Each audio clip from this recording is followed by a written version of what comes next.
Hola, ¿qué tal? ¿Cómo estáis, queridos amigos? Una vez más seguimos en nuestro diálogo para seguir analizando diferentes temas basados en la Biblia y que nos puedan ayudar a entender las Sagradas Escrituras. Estamos en esta serie de temas para entender bien el cristianismo y dentro de esto estamos hablando del documento de la revelación que es la Biblia y algunos mitos que tienen que ver con la interpretación de las Sagradas Escrituras. Así que hoy vamos a continuar con estos mitos. Quiero empezar leyendo un pasaje que está en la segunda carta de San Pedro, en el capítulo 3, versículos 16. San Pedro está hablando de las epístolas, de las cartas de Pablo. Fijaros qué interesante, ¿no? Y vamos a ver que él considera las cartas paulinas escrituras, como también el Antiguo Testamento. Dice así: casi en todas sus epístolas, hablando en ellas de estas cosas, está hablando de la salvación, de la redención, de un cielo nuevo, de una tierra nueva, entre las cuales hay algunas cosas difíciles de entender, los cuales los indoctos e inconstantes tuercen como también las otras escrituras para su propia perdición. Mirá lo que está diciendo aquí San Pedro. San Pedro dice que, hablando de los escritos paulinos, hay algunas cosas difíciles de entender y dice que los indoctos y los inconstantes torcían eso para su propia perdición, e indudablemente para la de su auditorio. Así pues, evidentemente en la escritura, en toda la escritura, hay algunas cosas que son más difíciles de entender que otras. Por eso hoy quiero hablaros del mito número 4 sobre la Biblia, que nos lleva lamentablemente a veces a interpretaciones y en consecuencia posiciones equivocadas. El mito 4 sería que la Biblia hay que entenderla literalmente. Bien, queridos amigos, esto de que la Biblia hay que entenderla literalmente es un mito. Es un mito porque nosotros no podemos entender literalmente la Biblia. Para empezar, todos nosotros, a menos que hablemos hebreo, griego o arameo, nos basamos en traducciones. Y todas las traducciones, por buenas que sean, no dejan de ser un poco una interpretación del texto original, en las lenguas originales.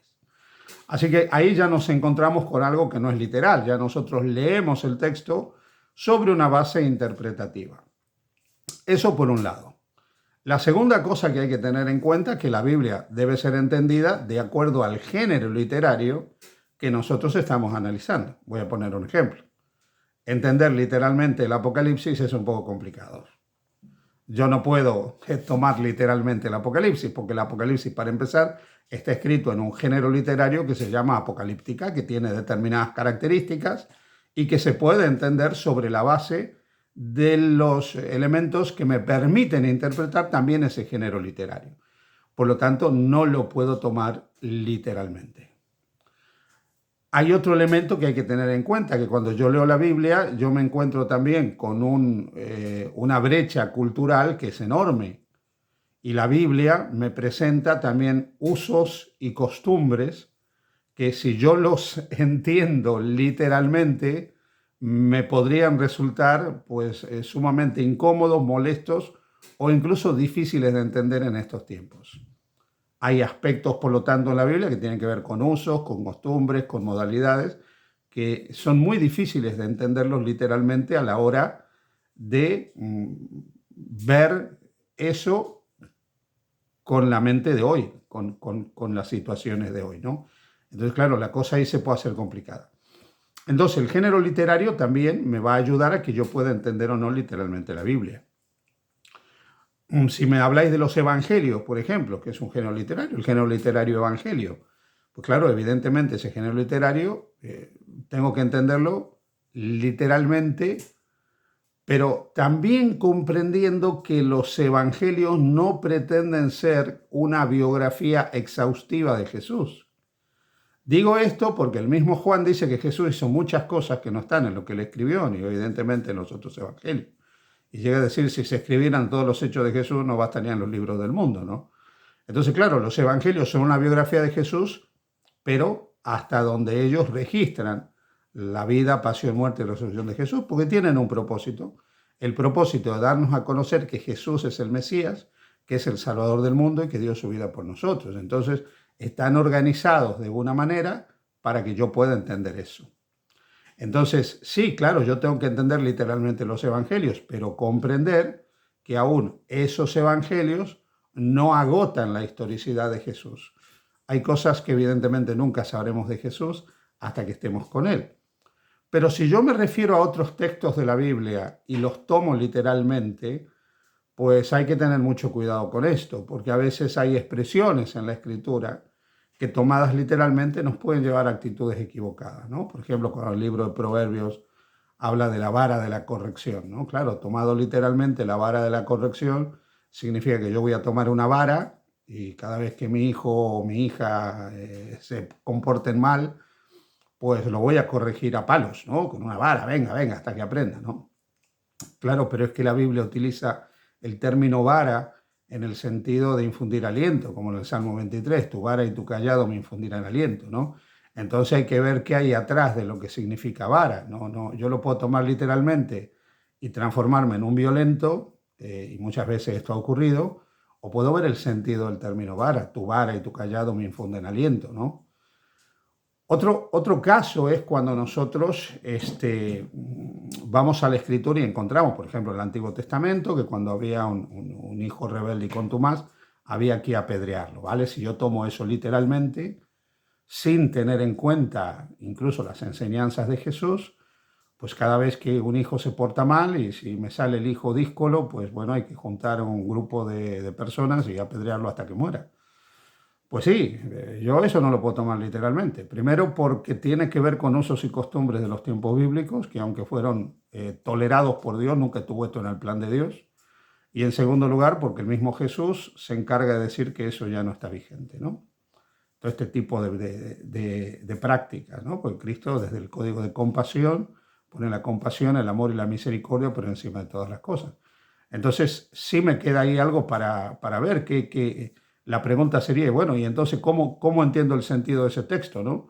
Pues lo tengo que entender desde su significado teológico. ¿Qué pasa cuando tengo un hijo que se aparta de los caminos de Dios y no hace la voluntad de Dios, no? Bueno, evidentemente yo tengo que ser el primero en tirar la piedra sobre él, pero la piedra, no la piedra del maltrato, no la piedra de la violencia, sino yo me atrevería a decir la piedra del Evangelio. Yo tengo que decirle, mira, tú estás eligiendo este camino, pero Jesús te presenta este otro camino, estás equivocado por esto, por aquello, y esto indudablemente te puede llevar pues a la muerte, a la perdición. Yo se lo puedo decir, ¿no? Y en ese sentido presentarle la piedra, la roca fundacional. Y si algo tengo que poner sobre él, en un sentido metafórico, ¿no?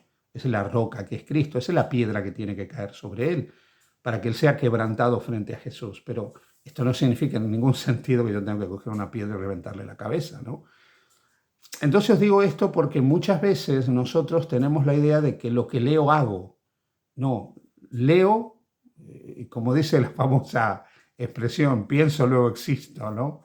Entonces leo, pienso, interpreto correctamente y entonces trato de aplicar la escritura a lo que realmente tiene que ser. No puedo tomar narrativas históricas literalmente en el sentido de algo, ya lo decíamos en otro tema, ¿no? Como algo completamente normativo. Incluso, fijaros, cuando nosotros vamos al relato de la creación, tenemos que entender el relato de la creación literalmente.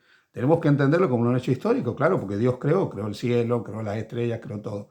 Pero finalmente lo que hace Moisés es inscripturar la misma tradición que él había oído en su pueblo anteriormente, y ahora en la escritura, guiado por Dios seguramente.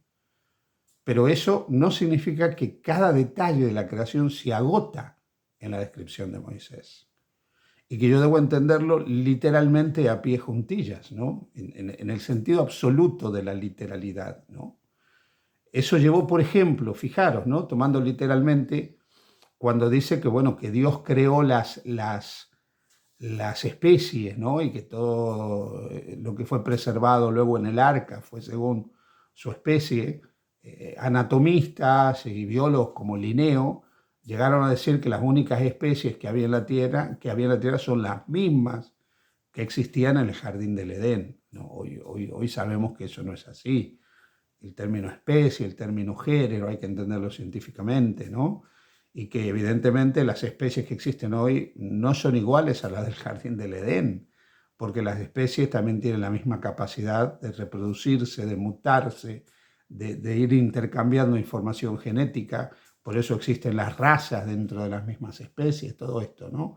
Bueno, entonces, claro, yo no puedo tomar literalmente y decir, no, el caballo del Génesis es el mismo caballo que hay en la actualidad. De hecho, yo no sé qué tipo de caballo había en el Jardín del Edén. No sé si eran exactamente iguales a los caballos que corren hoy. Evidentemente eran parecidos, tenían 4 patas y eran equinos, ¿no? Pero no necesariamente igual a todas las razas de caballos que hay hoy. Entonces, el problema de la lectura literal del texto bíblico es que nos puede llevar a conclusiones equivocadas. Entonces, a la hora de leer la Biblia, queridos amigos, vuelvo a decir algo que siempre repito, una cosa es lo que leo, otra cosa es lo que entiendo y otra cosa es lo que realmente el profeta quiso decir. Debo leer, debo entender, debo aplicar principios de interpretación correctos, sacar la conclusión más cercana a la verdad bíblica posible y entonces puedo finalmente decir, bueno, esto es lo que yo entiendo, humildemente, ¿no? Esto es lo que yo entiendo del texto. Y teniendo en cuenta pues todo lo que os digo, especialmente los géneros literarios, el contexto, etcétera, todo esto de lo que venimos hablando. No, es un mito que la Biblia hay que interpretarla y hay que entenderla literalmente, porque esto finalmente nos puede llevar a conclusiones equivocadas. Que Dios te bendiga, feliz día junto a Jesús.